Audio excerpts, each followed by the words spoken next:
नमस्कार।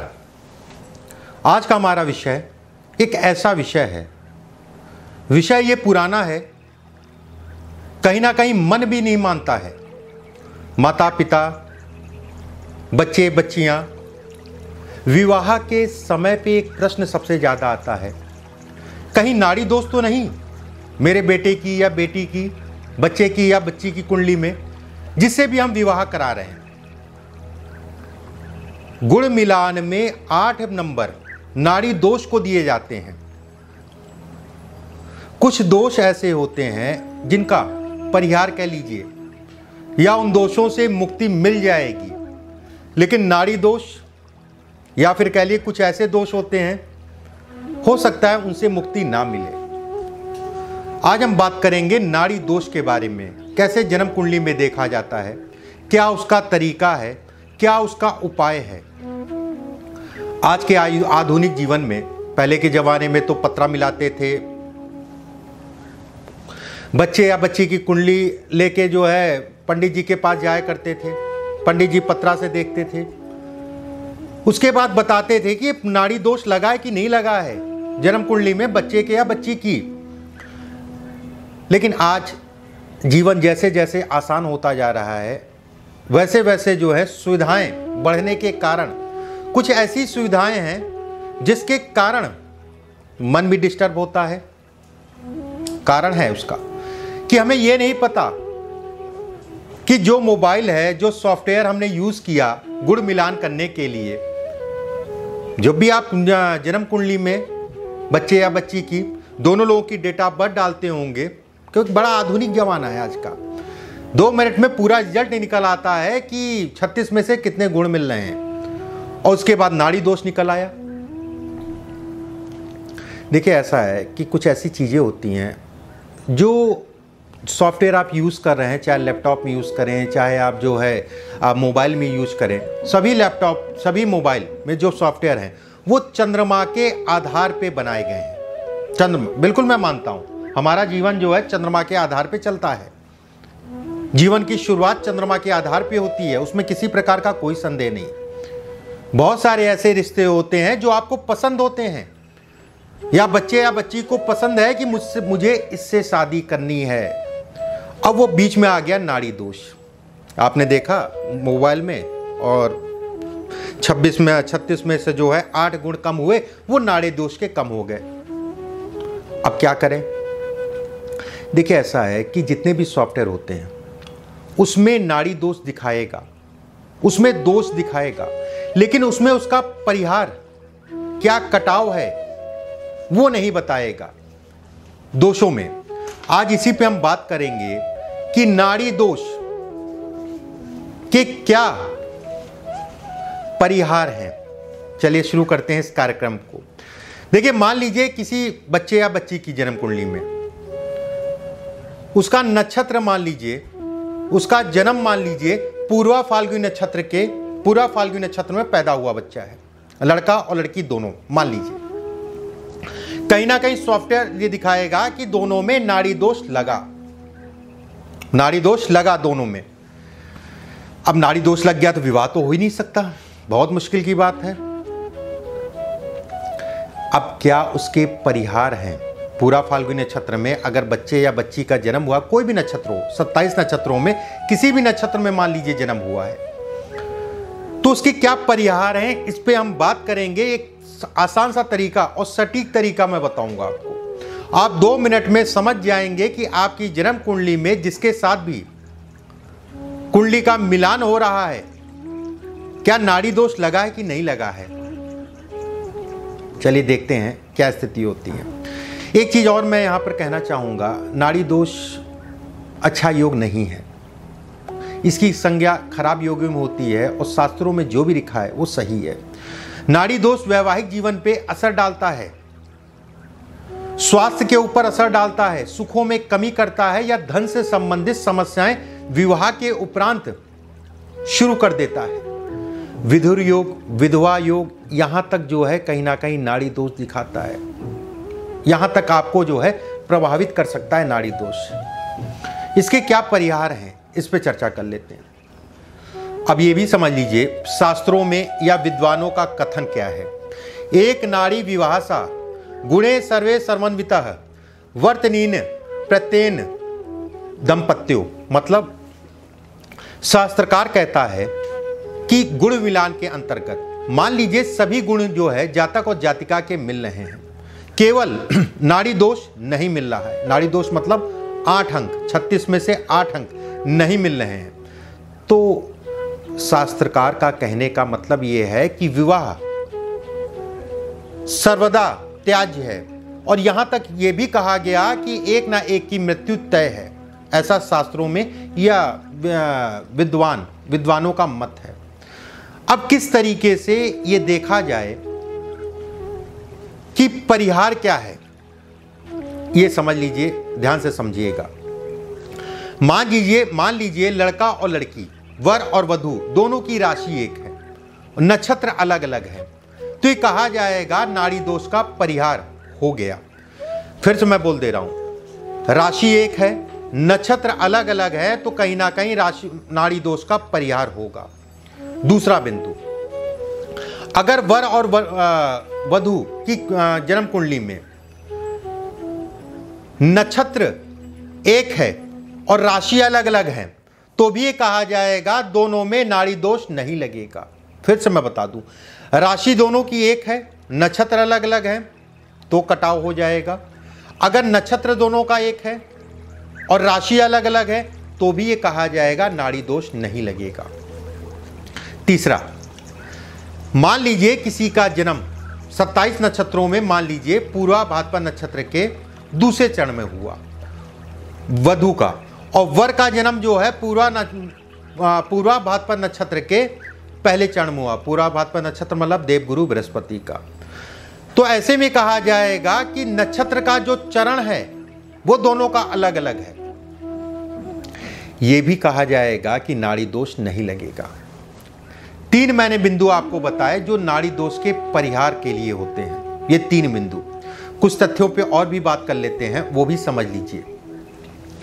शास्त्रों में ये कहा गया, हालांकि बहुत ज़्यादा मैं इत्तेफाक नहीं रखता हूँ, या फिर कह लीजिए कि इस पे बहुत ज़्यादा रिसर्च नहीं हो पाई हमारे देश में ज्योतिषाचार्यों के माध्यम से।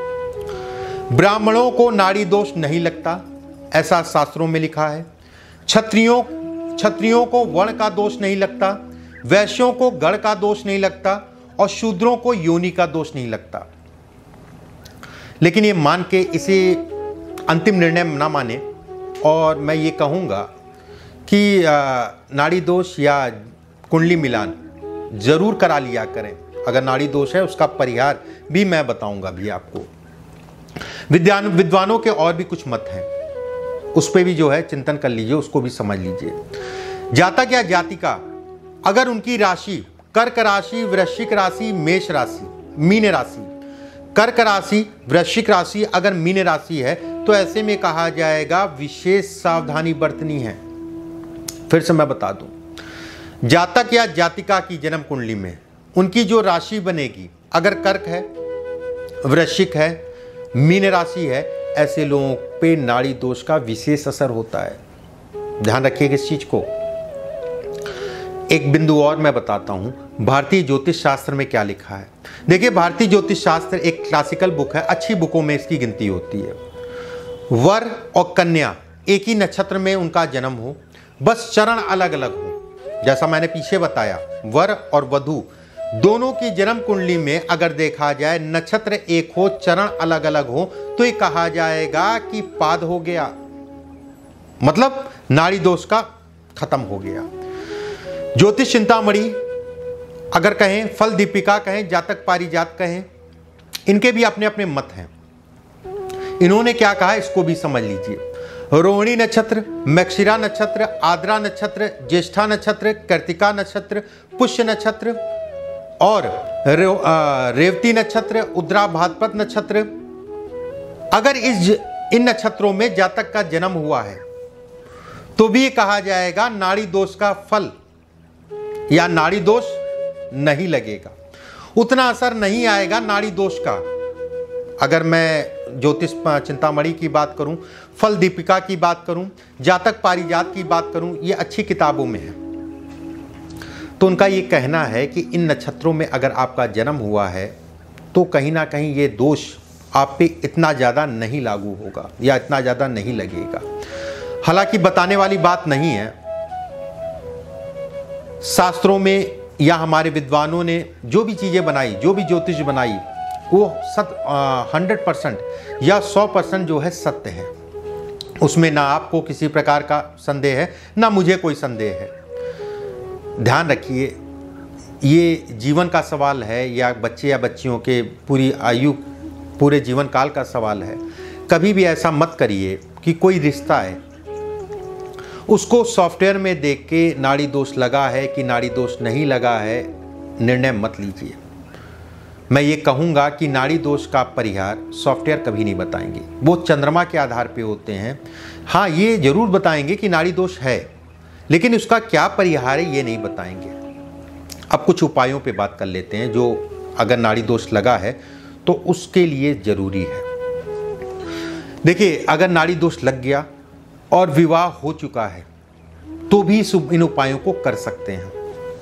पहला उपाय, देखिए, जब भी विवाह से संबंधित बातचीत करने जा रहे हो या विवाह तय हो चुका हो, विवाह के पहले वर या वधू की जन्म कुंडली में अगर नाड़ी दोष है तो आपको करना क्या है? दोनों की जन्म कुंडली उठाइए, उसमें चंद्रमा का बल देखिए, गुरु का बल देखिए और सूर्य का बल देखिए। हालांकि ये सामान्य प्रक्रिया नहीं है, अगर आपको ज्योतिष का नहीं पता तो किसी विद्वान से, किसी योग्य आदमी से, शास्त्री हो चाहे पंडित जी हो चाहे अन्य कोई हो, उनसे एक अच्छा मुहूर्त निकलवाइए। चंद्रमा का बल देखते हुए, गुरु का बल देखते हुए और सूर्य का बल देखते हुए शुभ मास निकलवाइए, अच्छा महीना निकलवाइए, शुक्ल पक्ष का हो, अच्छी तिथि हो और चरण नक्षत्र अच्छे से नक्षत्र में पूजा जो है शुरू करवाइए। महामृत्युंजय का जाप कराइए, 1.25 लाख मंत्रों का, 1.25 लाख मंत्रों का जाप। उसके बाद उसका दशमांश, उसके बाद उसका मार्जन, उसके बाद उसका तर्पण। ये प्रक्रिया, इस चीज का ध्यान रखिएगा। अच्छे नक्षत्र, अच्छे चरण, अच्छी तिथि, शुक्ल पक्ष, चंद्रमा का बल, गुरु का बल और सूर्य का बल देखने के उपरांत इसको शुरू कराइए। अब जिन लोगों का विवाह हो चुका है उनको क्या करना है? देखिए, विवाह अगर हो चुका है तो भी ये कराइए। उसके अलावा उसके साथ में एक और उपाय मैं बता दे रहा हूं, वो भी कराइए। जिन लोगों का विवाह हो चुका है, अगर नाड़ी दोष है और कहीं ना कहीं नाड़ी दोष, एक चीज और समझ लीजिए, यहां पर मैं बताना चाहूंगा, नाड़ी दोष केवल ऐसा नहीं है कि आयु का ही हनन करे। नाड़ी दोष संतान पे भी जा सकता है, नाड़ी दोष धन पे भी जा सकता है, नाड़ी दोष गंभीर रूप से कलह को भी दिखाता है। वो जन्म कुंडली में किस अवस्था में बन रहा है उसको देखने के उपरांत यह बताया जा सकता है कि नाड़ी दोष किस पे असर करेगा, किस पे असर करेगा, उसको देखने के उपरांत ही बताया जा सकता है। अगर विवाह हो चुका है, इस उपाय के साथ में ये उपाय भी कर लीजिएगा। इसमें क्या करना ये समझ लीजिए। वर और वधू मतलब पति और पत्नी, पति और पत्नी की जन्म कुंडली से अच्छा चंद्रमा के हिसाब से बल देखिए, चंद्रमा के हिसाब से, गुरु के हिसाब से, सूर्य के हिसाब से एक अच्छा मुहूर्त निकलवाइए। ठीक है, एक अच्छा मुहूर्त निकलवाइए, जैसा मैंने पहले बताया उसी तरीके से। मास देखना है, शुक्ल पक्ष देखना है, तिथि देखनी है, नक्षत्र देखना है। उसके उपरांत पति और पत्नी जिनका विवाह हो चुका है वो दोनों लोग दोबारा से फेरे लें। फेरे लेने का मतलब ये नहीं कि आपने जो है पूरी प्रक्रिया कर रहे हैं, कि आपने जो है पूरे समाज को सब, नहीं, ये आपके ऊपर है। इसमें बुलाए ना बुलाए वो आपके ऊपर है। इसमें करना क्या है, पंडित जी को बुलाइए, मुहूर्त निकलवाने के उपरांत जिस मुहूर्त में जो है बैठिए पंडित जी के सामने, उसमें अच्छे मुहूर्त में मंत्रोच्चार से दोबारा से पूर्ण रूप से विवाह करिए। पूरी तरीके से विवाह में मंत्रोच्चार होगा, विवाह में 7 फेरे होंगे। बाकी जो घरेलू रस्में होती हैं उनको हटा दीजिए, जो घरेलू रस्में होती हैं उनको हटा दीजिए। सामान्य और सादगी से विवाह जो है दोबारा कर लीजिए, उन्हीं से, अलग से नहीं। बहुत सारे लोग खुश भी हो रहे होंगे मेरी बात सुन के, खुश मत होइए। जीवन साथी एक समझिए कि कहते नहीं है कि जन्म कर्म का, जन्मों जन्मों का बंधन है और कोई नहीं साथ देता है, केवल जीवन साथी ही साथ देता है। इस चीज़ को मान के चलिए। ये 2 उपाय मैंने बताए, एक उपाय मैंने बताया जो विवाह की तैयारी कर रहे हैं, एक उपाय और जिनका विवाह हो चुका है उनके लिए 2 उपाय बताए। परमात्मा ऐसी दिक्कतें किसी को ना दे, मैं तो यही कहूँगा। सभी लोग खुश रहें, स्वस्थ रहें। अभी के लिए बस इतना ही। नमस्कार।